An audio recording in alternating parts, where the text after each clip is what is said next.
Hi,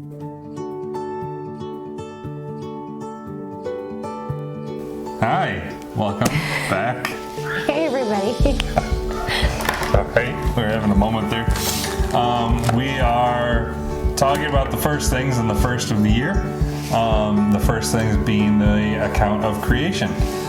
So if you've been following along, great. We've been asking you to read and study each day of creation for a couple of days.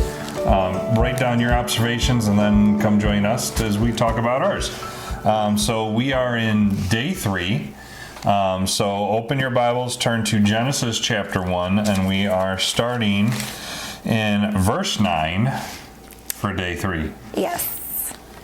Cool. So Emily, do you want to read? Sure. Read it for us there? Then God said, "Let the waters under the heavens be gathered together into one place, and let the dry land appear," and it was so. So... You know, one of the cool things about day 3, at least here, God's not actually creating anything. I mean, he kind of is. The dry land is there, though. He made it in day 1. Yeah, he's just moving things around. Organizing.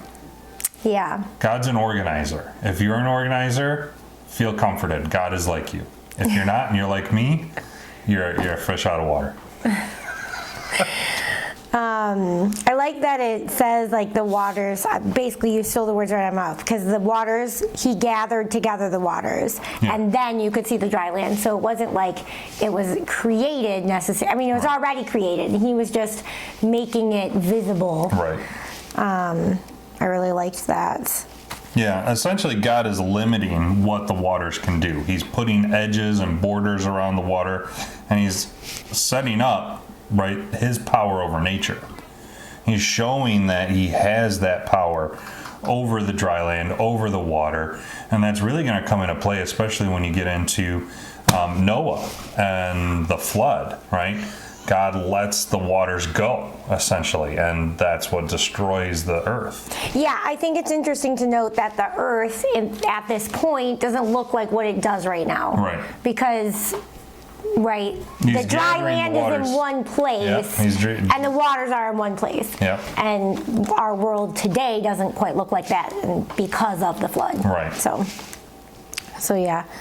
Also, I thought, I was reading in Jonah, and that Jonah chapter 1 verse 9 says, "So he said to them, I am a Hebrew, and I fear the Lord, the God of heaven, who made the sea and dry land." So I thought that was something I'm doing with the kids, and then it just kind of went in with our study, but how the Lord works, you know, within other things that you're doing, and he's bringing things to the forefront. So that even goes to show, right? God is the God who created the seas, who created the dry land.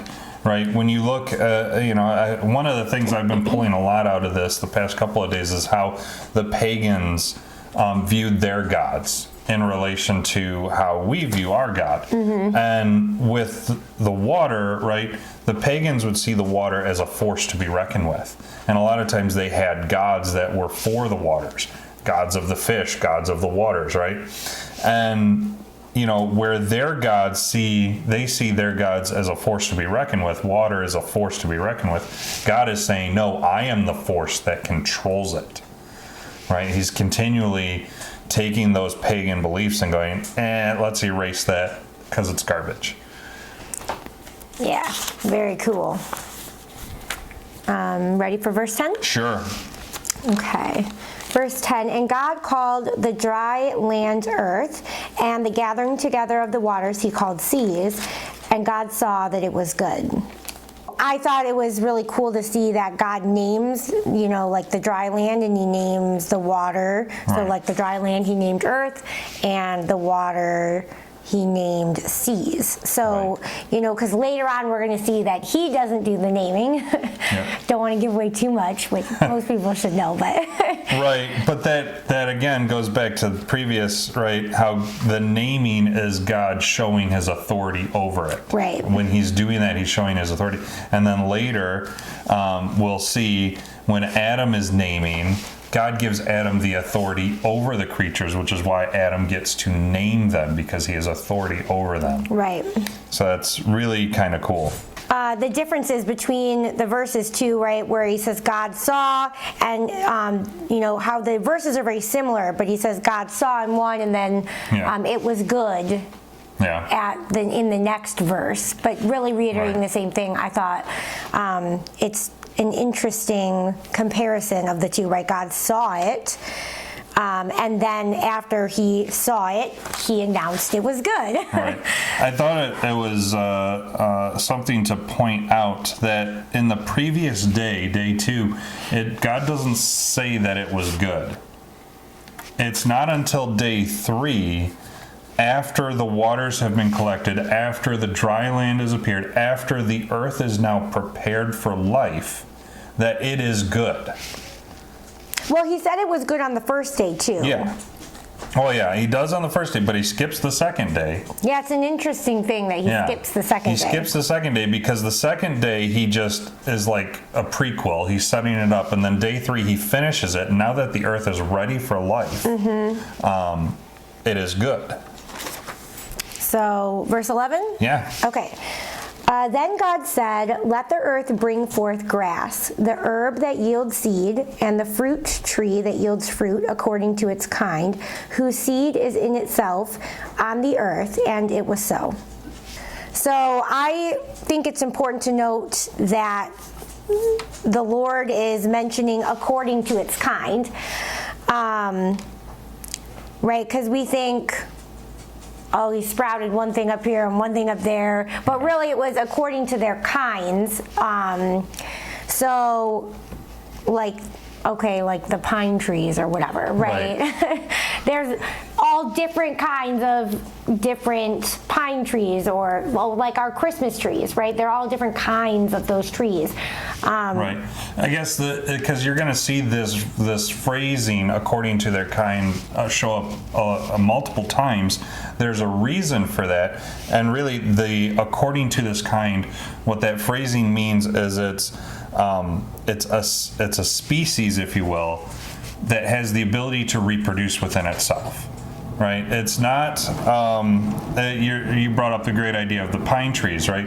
You can take pine trees. There's, firs and spruces, and you name pine trees, right? You can merge them together, graft them together, the different pine trees, and create a new type of pine tree, right? That's that they're according to their kind. But you can't take like a pine tree and an apple tree and graft them together. It's not going to produce anything good, right? They're different kinds. Yeah, so it allows for variations. The first of that. Right. It allows for variations, but it's not different species. And you see that as we get further into the accounts. You see that in the animal kingdom with dogs, right? There's a canine kind, but different variations. Yeah.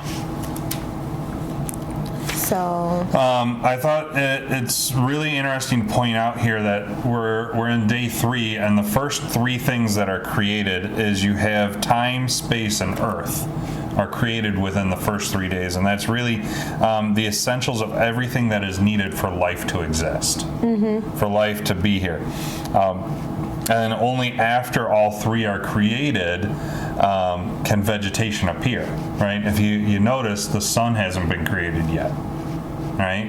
We're still missing light, but we don't need light essentially or at least the light of the sun. You stole my line. I was going to say that later. Oh. Sorry. But yeah, again, God calling into existence of everything, showing his authority over it, right? He's showing his authority over the day and the night, light, darkness, the expanse, heavens, the dry land, earth, the waters, seas, right? God is showing his authority over these things. I want to go to Proverbs chapter 8 and read this guy here.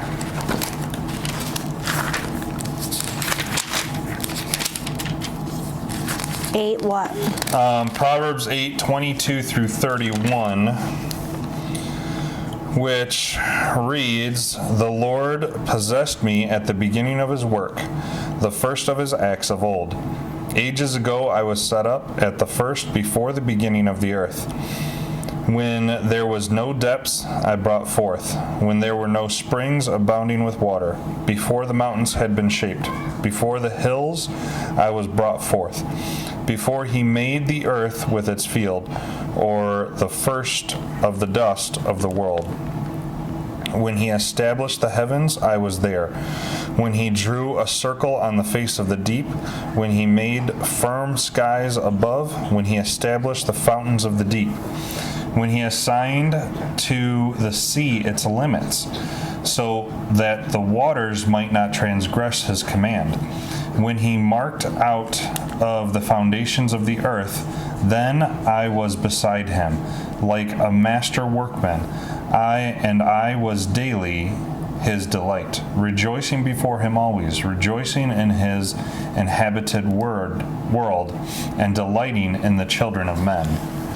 Really just calling the works of God to mind, right? What he did before the foundation of the earth and during the foundation of the earth, founding it, right? Creating it, putting it together. All right, you ready for 12? We're on 12, You're right? in 12, yeah. Go for it. Read it. And the earth brought forth grass, the herb that yields seed according to its kind, and the tree that yields fruit, whose seed is in itself according to its kind. And God saw that it was good. So again, going back to the verse 11, saying it was so, and then this verse saying, It's good. and it's good, right? Right. So I think he also too says with 11, it's let the, and with 12, and the earth, right? So like Right. the earth obeyed what God He said. made the command, the earth obeyed it. And then it's really interesting to see that God is actually giving the command for reproduction, right? Because only in him can life be produced. So now he's giving that to the plants, right? We see that with the trees bearing fruit, which is their seed. Right, with it, yep, the seed Right, in the itself. seed, right? The seed in itself. He's allowing that reproduction to occur. So then last verse is 13. Are you ready? Yeah, go for it. All right. 13. So the evening and the morning were the third day. You stole my line, so you have to say it now. What line did I steal? That there was no sun still. Oh yeah, that or line. moon. Anyway, so I was just saying that again, the evening and the morning, but there's no sun, there's no moon, sun, there's so we're no back to moon. just Right. like it's a literal 24-hour day, but Yep. without the sun and the moon. Yep, that word day there is still the word yom.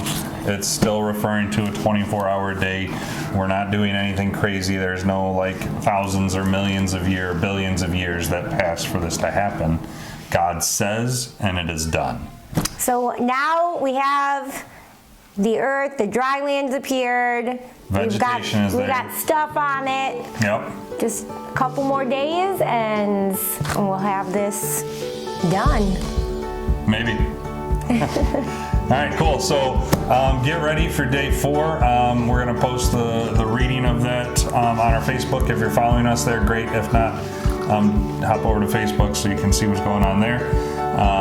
And we'll see you in the next video for day 4. Yep. Cool. Bye. Thanks. Bye.